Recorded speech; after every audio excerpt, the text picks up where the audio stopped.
the Fiji, Honourable Cabinet Ministers, namely Minister for Transport, the Minister for Industry and Trade, the Minister for Women, Poverty Alleviation,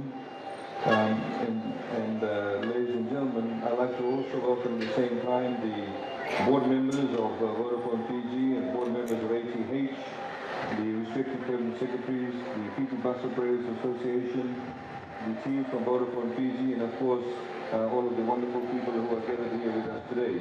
Today indeed is a very historic occasion, and we are most pleased to have the Honourable Prime Minister here with us to actually do the honours in respect of the official launch of the e-ticketing, which becomes effective from today, the 1st of October. As you're aware, we've been talking about e-ticketing at least for the past 3 years.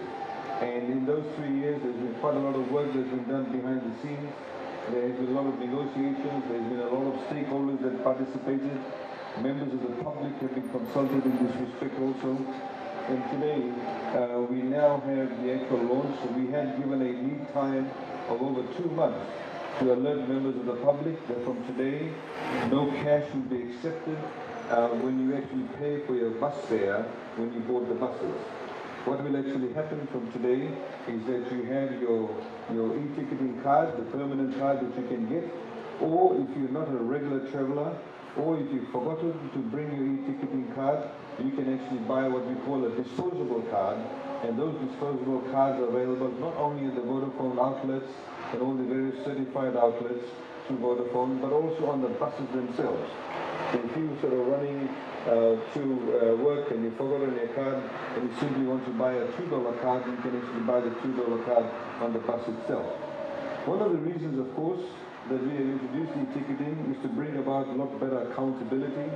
As you know, the Fijian government, under the Bainimarama government and now the Fiji First government, is providing subsidized school travel, bus fare travel, and indeed various other modes of transportation. We provide subsidy for school children to get to schools. There's close to over 80,000 students who actually get subsidized bus fares. And then, of course, we have approximately 220,000 school students in Fiji, many of whom actually catch buses themselves. Some of them, of course, are subsidized students, some of the others aren't. But the fact of the matter is, they still catch the bus. And through this system, we'll have a lot better accountability. We'll be able to know how many students catch which bus, on which route, at what time, because this e-ticketing is able to give us that level of intelligence, the level of data. We'll also be able to know which bus operators are overloading their buses, so it's not, it does not meet the various requirements set by LTA. LTA itself will be able to know which are the routes that are more frequently used by ordinary members of the public. We also have at the same time, Honourable Prime Minister and Honourable Ministers, the Ministry of Social Welfare, Ministry of Poverty Alleviation, that gives out a lot of subsidized bus fare travel too, free travel for those people who are disabled, people who are over the retirement age. All of these people do receive subsidized bus fares, and therefore we have been using a very archaic method of vouchers. We have seen in the past a lot of abuse of vouchers. We have seen where people have been sort of selling vouchers in the black market. What this does now, it brings about the level of accountability. Thirdly, of course, we have ordinary Fijians who do come to Fiji as tourists. And who have been former Fijians who do come to Fiji, they want to catch the bus, they want to go to places where they live in, they can now actually buy those tickets themselves. We have a lot of tourists who actually come in also, and we want them to be able to use the public transportation. If they're able to use e-ticketing, it makes it a lot more attractive for them. They don't actually have to carry cash on them, and therefore we will overall as a country, in terms of meeting our objectives under COP23, as you know, the Honourable Prime Minister is heading the presidency of COP23. We have given a commitment to reduce our carbon footprint by 2030 by 30%. If we have more people catching public transportation, more people catching the bus, we will overall reduce our carbon footprint.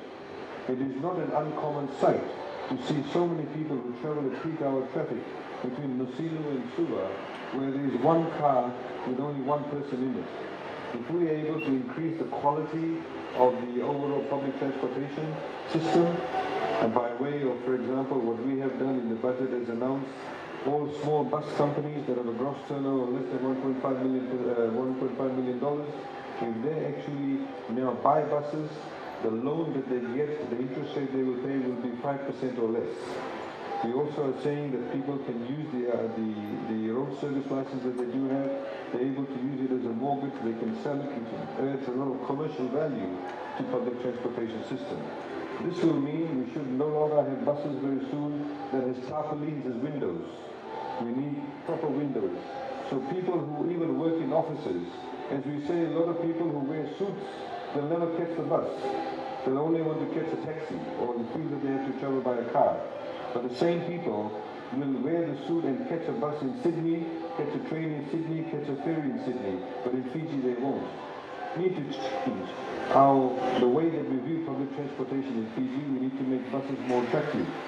The other last point that I'd like to also highlight, Honourable Prime Minister, is by e-ticketing, we have a lot of better accounting of where people actually spend the money.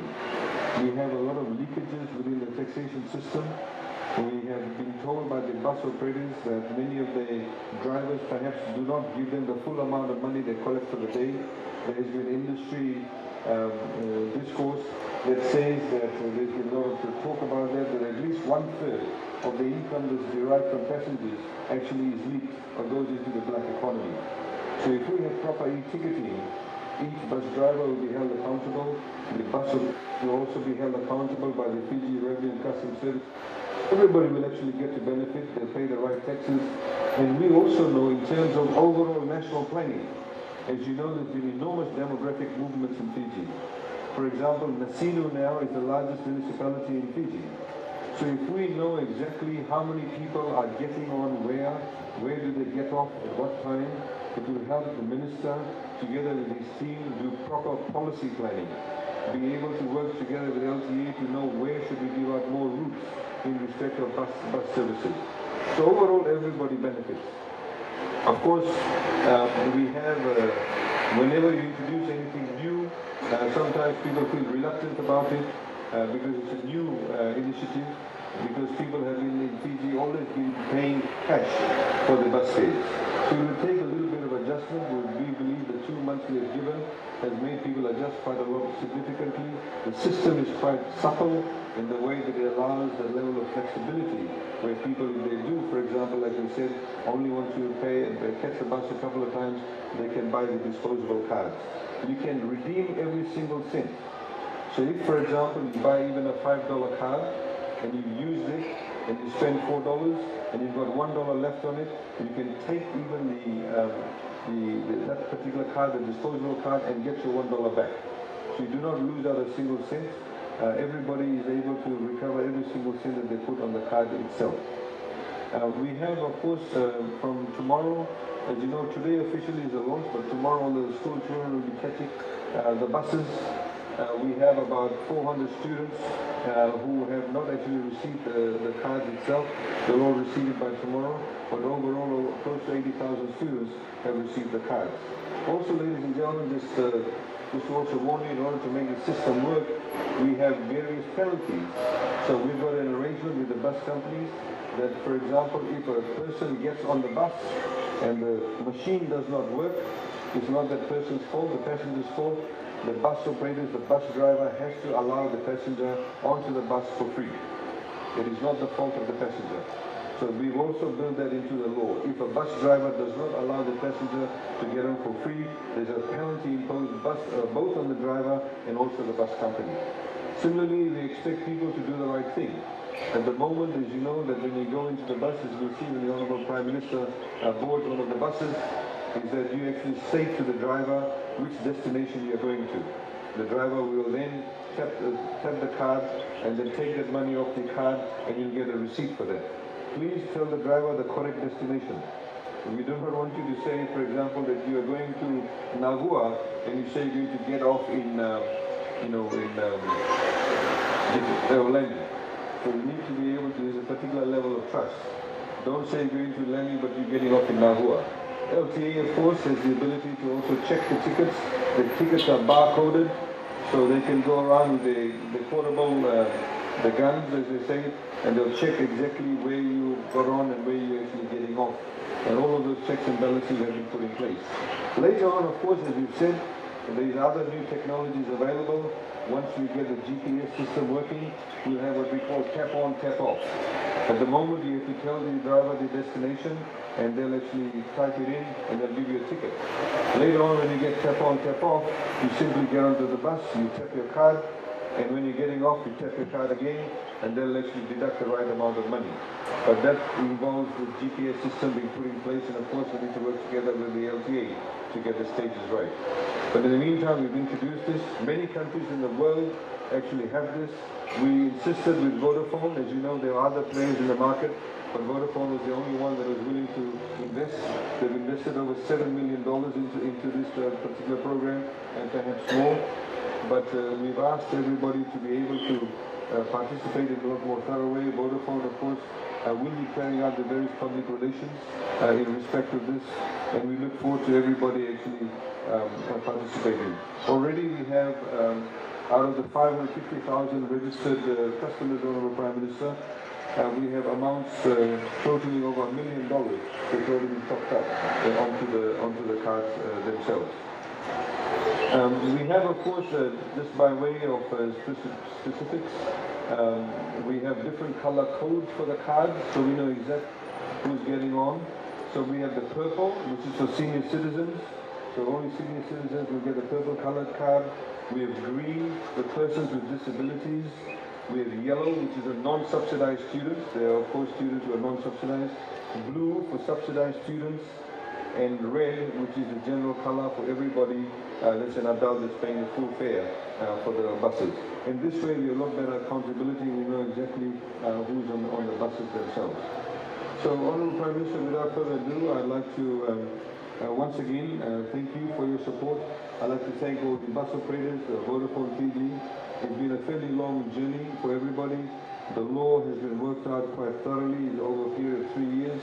We look forward to the wonderful participation of all the citizens of our PG, of course, LTA too, with key stakeholder. I'd like to also thank a number of people who have participated in this, including people from the Department of Communications. We will have a question and answer session after this, but we look forward to everybody's participation in this. As we said, our key goal has been to protect the travelling public. So the travelling public does not lose out. As we said once again, if the machines do not work, if there is some problem with the machine, even if there's a problem with the printer, the bus company, the bus driver has to allow the passenger on for free. If the bus driver or the bus company does not do so, there's a penalty imposed on them.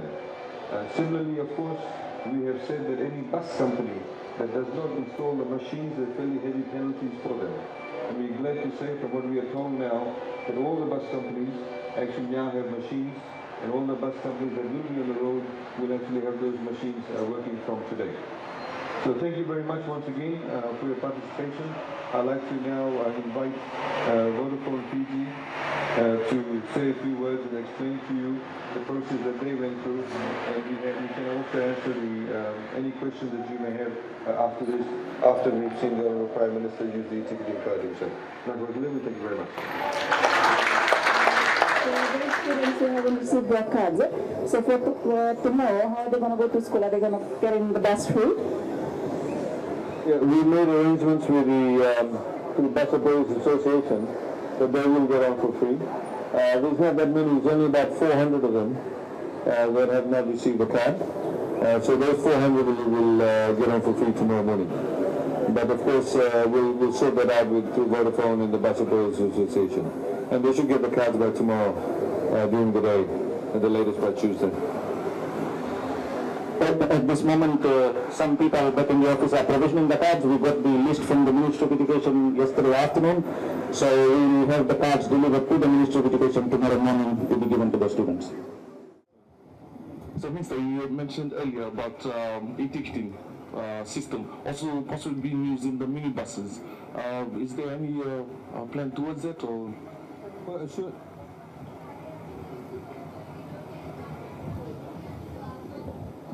As soon as possible. We of course have to make sure that we eke out all the issues that we had with the omnibuses, get that sorted out, and then of course we'll work very closely with the LTA to put it on the minibuses also. Because a lot of people of course use minibuses, We also do not necessarily have the right amount of data available. So how many people take minibuses, what time they take the minibuses. And overall, it's very good for government's planning to know exactly what number of people take minibuses on what routes, what number of people take the omnibuses or the big buses. And of course, eventually you want to get it on taxis too. So the idea is that you have what we call a seamless mode of your transportation payment needs. So you can use the same card to be able to pay for all the three modes of transportation. Of course, the fourth mode of transportation would also be the ferries, or the ferries between the islands. If you go to a country like Hong Kong, of course Hong Kong is a lot smaller than us in terms of the land size, but much bigger in population. You can use the one card and pay for all public transportation systems. Makes it very, very easy. Makes it very easy for parents. It also makes it easy for sometimes, say for example, a person may be living in Vanuatu and the relative lives in Suva and they want them to come to Suva. So they can simply be able to transfer the money onto the cards, and then they can take the bus from Lambasa to Nambuwalu. Then from Nambuwalu they take the ferry, and of course they get on the bus to Suva. So it makes it very seamless. It makes it easier for people to be able to transfer money, but also as a government and also as a credible financial system in the country, we need to also keep a track of how money is spent, because it brings about a lot more accountability. We have heard, of course, that some people, I understand some bus drivers have objected to e-ticketing, some of them for very obvious reasons, because when you don't have e-ticketing, the bus companies have less accountability in respect of how many tickets maybe the bus drivers have actually, issued. As you know, many people that get on the buses at the moment, or prior to e-ticketing, they don't actually get a ticket. By law, you're supposed to get a ticket, but nobody gives a ticket. So what percentage of that money actually goes to the bus operator? What percentage of it goes to the bus driver in his pocket? We do not know this. With e-ticketing now, that can actually solve that issue. Of course, it means that now there's more accountability. The bus companies need to ensure that the bus drivers are paid accordingly. They need to be paid the market rates in respect of their salaries. But also at the same time, it means that we have Fiji Revenue and Customs Authority. We know exactly what revenue and how much of a revenue does a bus company have. So overall, it's very good for everybody. The corporate tax in Fiji has been significantly reduced now to 20%.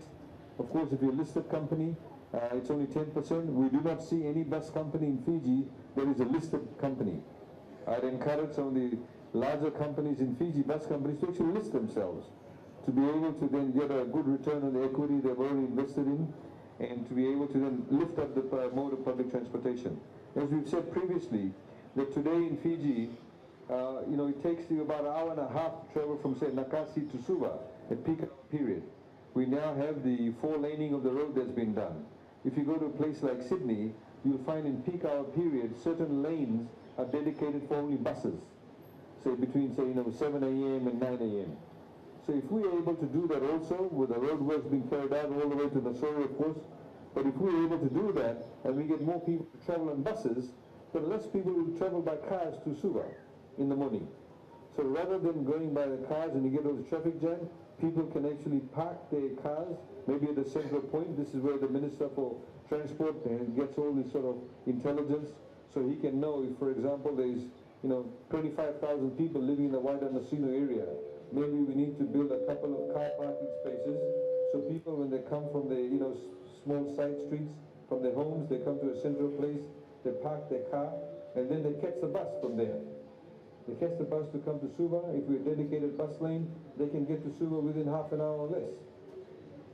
And then they go home, and then they take their car to their home. So in the evenings when they want to go anywhere, they can use their car. So in this way, they use less fuel. We provide good mode of passenger numbers to the buses. There's less pollution. We get quicker times that we get to our work and back from work to our homes. So overall, it fits into the objective of government to provide a very well-planned approach to public transportation.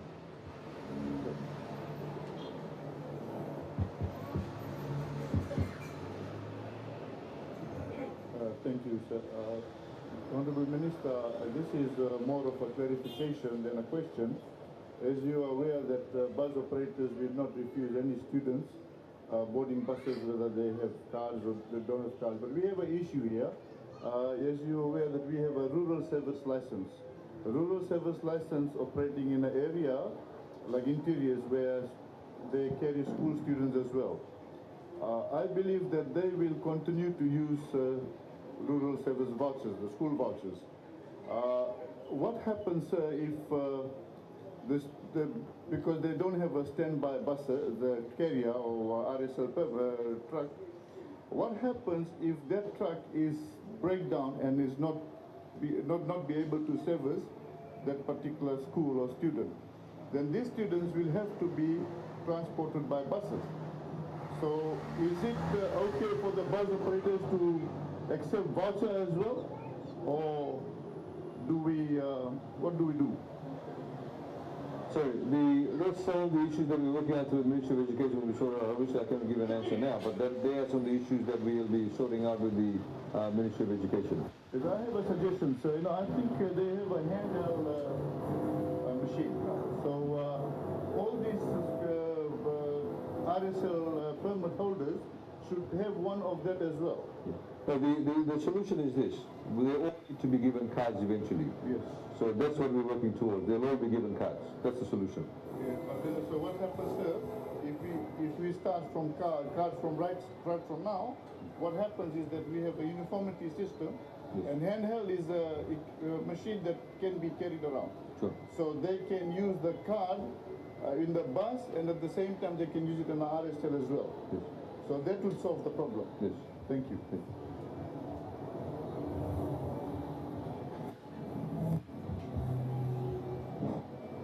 Minister, I have my card, so I'm ready to go.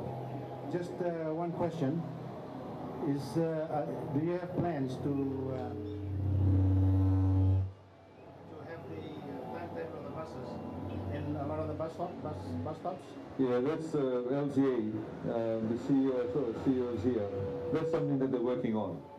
We actually, unfortunately to date, we've never in Fiji necessarily had a national bus timetable. So in most countries, of course, you can get it online, you'll have it published at the various bus stands, etc. But that's something that they're working on, and I'm sure they'll get it in place. But you're absolutely right. I mean, we want to be able to, even if you have a tourist or a person, for example, if I go to Latoka and I want to catch the bus from Latoka town to, say, Top Line, I should be able to go on my phone and get the bus timetable. So I know exactly where the buses will be and what time. Similarly, anybody visiting our country, when they arrive at Nandi Airport, Mysore Airport, they should be able to know exactly where the bus routes. So that's something that LTA is working on, and that should be on very soon. Okay? There being no other questions. Are you having a question? No. Thank you very much, ladies.